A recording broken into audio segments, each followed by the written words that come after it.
அன்பான Mars media நேயர்களே, உங்க அனைவருக்கும் என் அன்பான வணக்கம். செவ்வாய் பகவான் ஒரு ராசியிலிருந்து அடுத்த ராசிக்கு மாறுவதைத்தான் நாம செவ்வாய் பெயர்ச்சி அப்படின்னு சொல்றோம். ஜோதிடத்துல செவ்வாய்க்குன்னு ஒரு தனி கெத்து உண்டு. அவரை நவகிரகங்களின் தளபதி அப்படின்னு தான் எல்லாரும் கூப்பிடுவாங்க.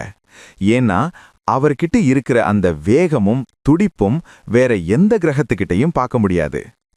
நம்ம உடம்புல ஓடுற ரத்தத்துக்கும் நம்ம மனசுல இருக்கிற தைரியத்துக்கும் செவ்வாய் தான் அதிபதி. ஒருத்தர் வாழ்க்கையில எதையாவது சாதிக்கணும்னா அவருக்குள்ள அந்த வெறி இருக்கணும்ல. அந்த வெறிய தூண்டி விடுற வேலைய செவ்வாய் தான் பார்க்கறாரு. அதனால தான் இந்த பெயர்ச்சி நடக்கும்போது எல்லா ராசிக்காரங்களும் கொஞ்சம் உஷாரா கவனிப்பாங்க. பொதுவா செவ்வாய் ஒரு ராசியில 1.5 மாசம் வரைக்கும் இருப்பாரு. ஆனா சில நேரங்கள்ல அவர் வக்ரமடையும் போது, அதாவது பின்னோக்கி நடக்கிற மாதிரி தோணும்போது, ஒரே ராசியில 4 இல்லனா 5 மாசம் கூட தங்கிடுவாரு. அப்படி அவர் தங்குற காலத்துல தான் உலகத்துல நிறைய அதிரடி மாற்றங்கள் நடக்கும்னு பெரியவங்க சொல்லுவாங்க. செவ்வாய் பெயர்ச்சி ஆகிறப்போ முதல்ல நாம கவனிக்க வேண்டியது நம்ம கோபத்தை தான். செவ்வாய் நெருப்பு தத்துவம் கொண்ட கிரகம். அவர் இடம் மாறும்போது சிலருக்கு அனல் பறக்கிற மாதிரி கோபம் வரும். சின்ன விஷயத்துக்கு கூட சட்டுன்னு டென்ஷன் ஆயிடுவாங்க. ஏன் இப்படி எகிர்றாங்க அப்படின்னு மத்தவங்க யோசிக்கிற அளவுக்கு அந்த எனர்ஜி இருக்கும். அதே மாதிரி நிலம் சம்பந்தப்பட்ட விஷயங்களுக்கும் செவ்வாய் தான் பொறுப்பு. ஒருத்தர் புதுசா வீடு கட்டணும்னாலும் நிலம் வாங்கணும்னாலும் செவ்வாயோட அருள் கண்டிப்பா வேணும். அவரோட பெயர்ச்சி சாதகமாயிருந்த இழுபறியா இருந்த சொத்து விவகாரங்கள் எல்லாம் டக்குன்னு முடிவுக்கு வரும். கை நழுவி போன நிலம் கூட தேடி வரும். சகோதர சகோதரிகளுக்கு இடையில இருக்கிற உறவையும் செவ்வாய் தான் தீர்மானிக்கிறாரு. ஒரு ராசியிலிருந்து இன்னொரு ராசிக்கு அவர் மாறும்போது கூட பிறந்தவங்க கிட்ட சின்ன சின்ன மனஸ்தாபங்கள் வரலாம். இல்லனா தம்பி தங்கச்சிங்களால நமக்கு ஏதோ ஒரு வகையில ஆதாயம் கிடைக்கலாம். இது எல்லாமே செவ்வாய் எந்த வீட்டுக்கு போறாருங்கிறத பொறுத்து தான் இருக்கு. வீரம், விவேகம் இது ரெண்டுமே செவ்வாயோட அடையாளங்கள். இராணுவத்துல இருக்கிறவங்க, போலீஸ் துறையில இருக்கிறவங்க, விளையாட்டு வீரர்கள் இவங்களுக்கெல்லாம் செவ்வாய் பெயர்ச்சி ரொம்ப முக்கியம். அவங்களோட திறமையை வெளிப்படுத்தவும் பதவிகள் கிடைக்கவும் இந்த கிரக மாற்றம் பெரிய அளவுல கை கொடுக்கும். ஆனா செவ்வாய் பெயர்ச்சியில ஒரு சின்ன சிக்கலும் இருக்கு. அவர் ஒரு பாப கிரகம்னு சொல்லப்படுறதால ஒரு சில இடங்கள்ல இருக்கும்போது விபத்துகள் இல்லனா அறுவை சிகிச்சை மாதிரியான விஷயங்களை கொடுக்க வாய்ப்பிருக்கு. அதனால தான் செவ்வாய் பெயர்ச்சி அப்போ வண்டி வாகனங்கள்ல போகும்போது கொஞ்சம் நிதானமா இருக்கணும்னு எச்சரிப்பாங்க. இந்த பெயர்ச்சியால 12 ராசிகளுக்கும் ஒரே மாதிரி பலன் கிடைக்காது. ஒருத்தருக்கு ராஜயோகம் கிடைக்கலாம், இன்னொருத்தருக்கு செலவுகள் எகிரலாம். ஆனா ஒன்னு மட்டும் நிச்சயம், செவ்வாய் பெயர்ச்சி நடக்கும்போது எந்த ராசிக்காரரா இருந்தாலும் சரி அவங்க வாழ்க்கையில ஒரு வேகம் பிறக்கும். மந்தமா இருந்த காரியங்கள் எல்லாம் சூடு பிடிக்க ஆரம்பிக்கும். செவ்வாய்க்கு மங்களன் அப்படின்னு ஒரு பேர் இருக்கு. அதாவது மங்களமான காரியங்களை செஞ்சு வைக்கிறவர்னு அர்த்தம். அதனால தான் திருமண பொருத்தத்துல செவ்வாய் தோஷம் இருக்கான்னு அவ்வளவு முக்கியமா பார்க்கறாங்க. அவர் பெயர்ச்சி ஆகும்போது திருமண தடையால வருத்தப்படுறவங்களுக்கு ஒரு விடிவு காலம் பிறக்க வாய்ப்பிருக்கு. பெயர்ச்சி நடக்கும்போது செவ்வாய் எந்த கிரகத்தோட சேர்றாருங்கிறதும் ரொம்ப முக்கியம். குருவோட சேர்ந்தா அது குருமங்கள யோகம்னு சொல்லுவாங்க. பயங்கரமான அதிர்ஷ்டத்தை கொடுக்கும். இதுவே ராகுவோடவோ இல்ல சனியோடவோ சேர்ந்தா கொஞ்சம் டென்ஷனான சூழல் உருவாகும். இந்த கிரக கூட்டணியை வச்சுதான் உலக அரசியல்ல கூட பெரிய மாற்றங்கள் நடக்கும். நம்ம மனசுல இருக்கிற பயத்தை போக்கி எதையும் எதிர்கொள்ற குனிச்சலை கொடுக்கிறது தான் இந்த பெயர்ச்சியோட உண்மையான நோக்கம். என்னால முடியுமா அப்படின்னு தயங்கி நின்னவங்க கூட செவ்வாய் பலமா ஒரு ராசிக்கு வரும்போது பார்த்துக்கலாம் இறங்கு அப்படின்னு களத்துல குதிப்பாங்க. அந்த தன்னம்பிக்கை தான் செவ்வாய் கொடுக்கிற பரிசு. பெயர்ச்சி பலன்கள் ஒரு பக்கம் இருந்தாலும் செவ்வாயோட கடுமையை குறைக்கவும் அவரோட அருளை முழுசா பெறவும் சில பரிகாரங்கள் சொல்லுவாங்க. குறிப்பா முருகப்பெருவானை கும்பிடுறது செவ்வாய் தோஷத்தை குறைக்கும்னு நம்பிக்கை. ஏன்னா செவ்வாய்க்கு அதிபதி முருகர் தானே. அவருக்கு ஒரு தீபம் ஏத்திட்டு காரியத்துல இறங்குனா எல்லாம் சுபமா முடியும். மொத்தத்துல இந்த செவ்வாய் பெயர்ச்சிங்கிறது வெறும் கிரக மாற்றம் மட்டும் கிடையாது. அது நம்ம ரத்த ஓட்டத்துல, நம்ம செயல்பாடுகள்ல ஒரு புது தெம்ப உண்டாக்குற ஒரு எனர்ஜி பூஸ்ட் மாதிரி. இது யார உச்சத்துக்கு கொண்டு போக போகுது, யார கொஞ்சம் பொறுமையா இருக்க சொல்ல போகுதுங்கிறது தான் இந்த கிரக மாற்றத்தோட சுவாரஸ்யமே. அதனால செவ்வாய் பெயர்ச்சிய கண்டு பயப்படாம அதை ஒரு சவாலா எடுத்துக்கிட்டு செயல்பட்டா செவ்வாய் பகவான் கண்டிப்பா வெற்றியையும் புகழையும் வாரி வழங்குவாரு. அடுத்த 1.5 மாசம் நம்ம வாழ்க்கை எப்படி இருக்க போகுதுங்கிற அந்த பயணத்தோட ஆரம்பம் தான் இந்த செவ்வாய் பெயர்ச்சி. அந்த வகையில ஒவ்வொரு ராசிக்கும் இந்த செவ்வாய் பெயர்ச்சி என்னென்ன பலன்களை தரப்போகுதுன்னு பாப்போம். அன்பான மிதுன ராசி நேயர்களே, வணக்கம். உங்க முகம் மலர்றத என்னால உணர முடியுது. ஏன்னு கேக்குறீங்களா? ஏன்னா இதுவரைக்கும் உங்களை பாடாய்படுத்திக்கிட்டு இருந்த அஷ்டமத்து செவ்வாய் விலகிட்டாரு. ஆமாங்க, 2026 பிப்ரவரி 23ஆம் தேதி செவ்வாய் பகவான் மகர ராசியிலிருந்து கும்ப ராசிக்கு பெயர்ச்சியாகிறார். இது மிதுன ராசிக்கு ஒரு மிகப்பெரிய ரிலீஃப். நிம்மதி பெருமூச்சு விடுங்க.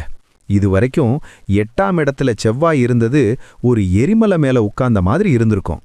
விபத்து, வண்டி வாகனத்துல கண்டம், தேவையில்லாத சண்டை, மன உளைச்சல்னு படாத பாடுபட்டிருப்பீங்க. இப்போ அந்த கஷ்டங்களெல்லாம் காத்துல கரைஞ்சு போக போகுது. செவ்வாய் பகவான் இப்போ 9ஆம் இடமான பாக்கியஸ்தானத்துக்கு வராரு. இது உங்களுக்கு அதிர்ஷ்டத்தை அள்ளித்தர போற நேரம். மிதுன ராசிக்கு செவ்வாய் 6 மற்றும் 11ஆம் இடங்களுக்கு அதிபதி. அவர் 9இல் அமர்வது ஒரு விசேஷமான அமைப்பு. 6ஆம் அதிபதி 9இல் வரும்போது எதிரிகளெல்லாம் ஓடி ஒளிவாங்க. நீங்க தொட்டதெல்லாம் துலங்கும். இதுவரைக்கும் தடையாயிருந்த காரியங்களெல்லாம் இப்ப சுலபமா முடியும். உங்க தன்னம்பிக்கை கூடும். எதையும் சாதிக்க முடியுங்கிற துணிச்சல் வரும். உடல் ஆரோக்கியம் மேம்படும். 8ஆம் இடத்து செவ்வாய் கொடுத்த இரத்த அழுத்தம், உடல் உஷ்ணம், வயிறு கோளாறுகள் எல்லாம் இப்போ சரியாகும்.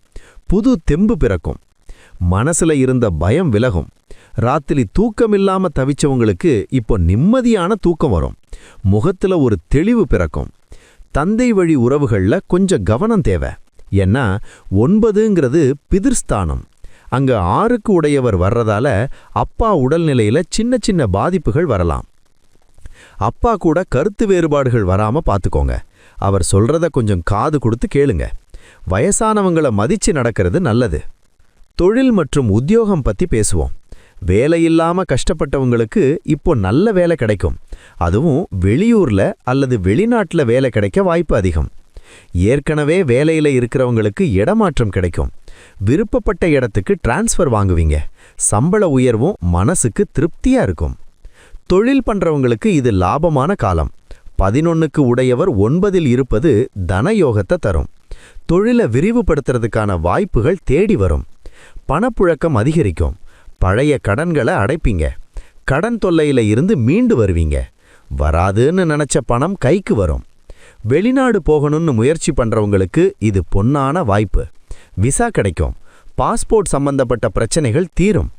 ஏற்றுமதி இறக்குமதி தொழில்ல இருக்கிறவங்களுக்கு நல்ல லாபம் கிடைக்கும்.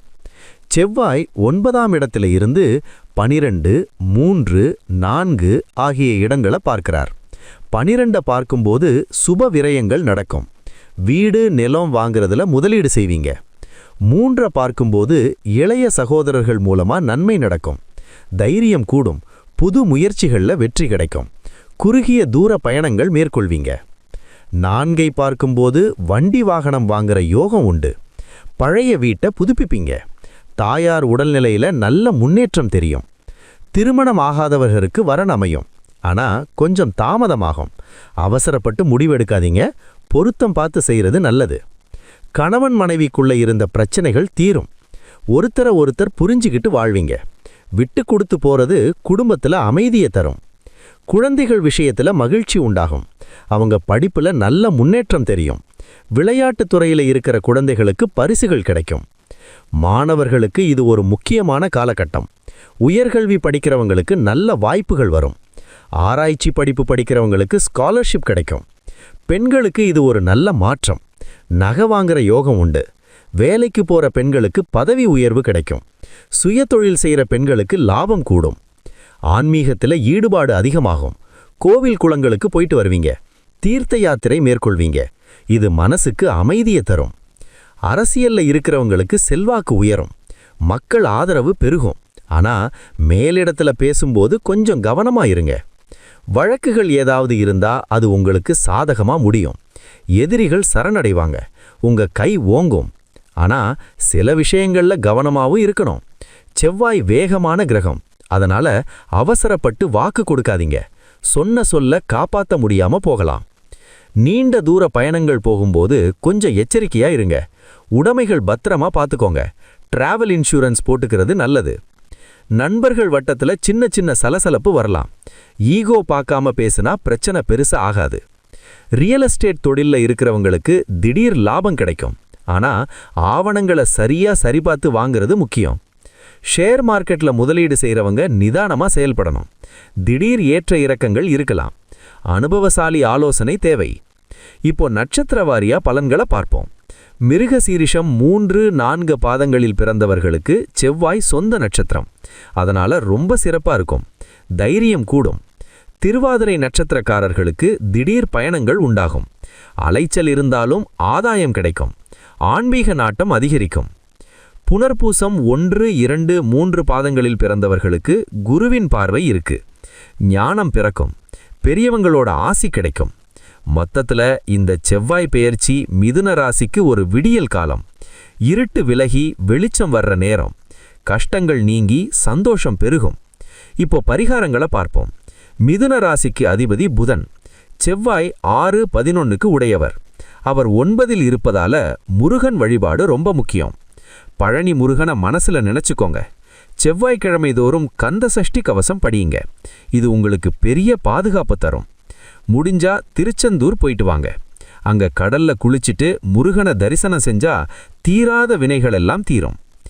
ஏழை எளியவர்களுக்கு அன்னதானம் செய்யறது மிகப்பெரிய புண்ணியம். குறிப்பா செவ்வாய்க்கிழமை அன்னைக்கு தயிர் சாதம் தானம் பண்ணுங்க. பசுமாட்டுக்கு அகத்திக்கீரை கொடுங்க. இது உங்க ராசிநாதன் புதனுக்கும் நல்லது, செவ்வாய்க்கும் நல்லது. வீட்ல தினமும் விளக்கேத்தி வைங்க. காலையிலையும் சாயங்காலமும் விளக்கேத்துறது லக்ஷ்மி கடாட்சத்தை கொண்டு வரும். சிவப்பு நிற ஆடை அணியறது அல்லது கையில சிவப்பு கயிறு கட்டுறது உங்களுக்கு அதிர்ஷ்டத்தை தரும். இரத்த தானம் செய்யறது ரொம்ப விசேஷம். ஆகவே மிதுன ராசி அன்பர்களே, வர்ற 2026 பிப்ரவரி 23 நடக்கிற இந்த செவ்வாய் பெயர்ச்சி உங்க வாழ்க்கையில வசந்தத்தை வீசச் செய்யும். நம்பிக்கையோட இருங்க, நல்லதே நடக்கும். இதே போன்று மீண்டும் ஒரு பதிவில் சந்திப்போம். நன்றி, வணக்கம். இந்த சேனல் உங்களுக்கு பிடிச்சிருந்தா மறக்காம சப்ஸ்கிரைப் பண்ணுங்க, ஷேர் பண்ணுங்க, லைக் பண்ணுங்க, கமெண்ட் பண்ணுங்க.